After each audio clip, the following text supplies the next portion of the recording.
దర్శనం కోసం వచ్చే భక్తులు తప్పకుండా కొన్ని సూచనలు పాటించవలసి ఉంటుంది. శ్రీ గురుభ్యో నమః.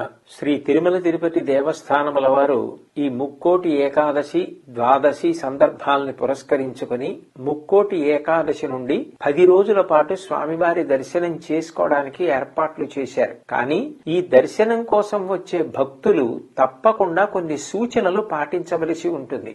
భక్తులు ఆన్లైన్ లో దర్శనం చేసుకోవడానికి టికెట్లు పొందిన వారికి ఏ సమయాలు కేటాయింపబడ్డాయో ఆ సమయానికే వస్తే ఇటు నిర్వహణ చేసేవారికి కానీ తోటి భక్తులకు కానీ ఇబ్బంది కలగకుండా ఉంటుంది. ఎటువంటి అవాంఛనీయ సంఘటనలు జరగకుండా దేవస్థానం అధికారులు ఎప్పటికప్పుడు ఈ విషయమై అందజేస్తున్న సమాచారాన్ని పూర్తిగా తెలుసుకున్న తర్వాత మాత్రమే దానికి అనుగుణంగా కొండకొచ్చి దర్శనం చేసుకుని ప్రయత్నం చేస్తే ఏ విధమైన ఇబ్బంది కలగకుండా ఉంటుంది.